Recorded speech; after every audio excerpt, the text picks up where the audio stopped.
საქართველოში ტერაქტის აღკვეთის ფაქტს პარლამენტის წევრები ეხმაურებიან. განცხადებები ცოტა ხნის წინ გაკეთდა და ქუთაისიდან ირაკლი აკობია ჩაგვერთვება პირდაპირ ეთერში. ირაკლი, როგორ შეაფასეს დეპუტატებმა ეს ფაქტი? მოქალაქეა დაკავებული ამის შესახებ განცხადებას შინაგან საქმეთა სამინისტრო ავრცელებს. მათივე განცხადებით ორი უცხოეთის მოქალაქე რიзвან ომაროვი და მიკაელ კადაევი მათ სახლში დიდი რაოდენობით ასაფეთქებელი ნივთიერებების აღმოჩენის გამო იქნა დაკავებული.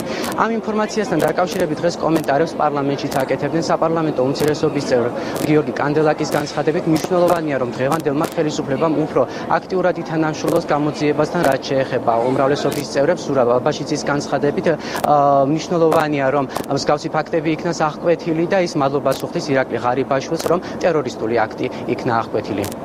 გამოძიება უნდა ჩატარდეს ობიექტურად და რეალური ვითარება დადგინდეს. გარდა ამისა, დღევანდელმა დაკავებამ ასევე დაადასტურა უშიშროების საბჭოს ფორმატში ამ საკითხების განხილვის მნიშვნელობაზე.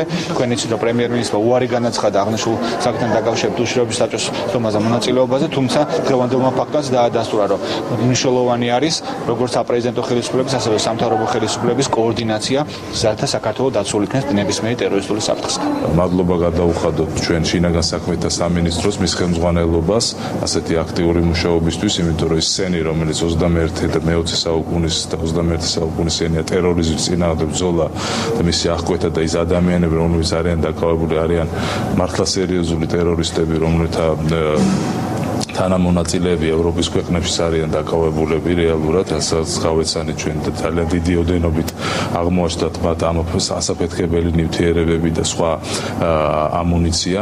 ამიტომ ეს არის ძალიან მნიშვნელოვანი, რომ ჩვენი სპეცსამსახურები ძალიან აქტიურად მუშაობენ და მოქმედებენ იმისათვის, რომ ჩვენი სახელმწიფო და საზოგადოება იყოს დაცული.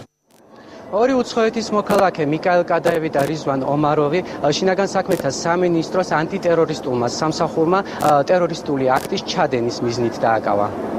დიდი მადლობა. პარლამენტიდან ირაკლი აკობია საუბრობდა პირდაპირ ეთერში.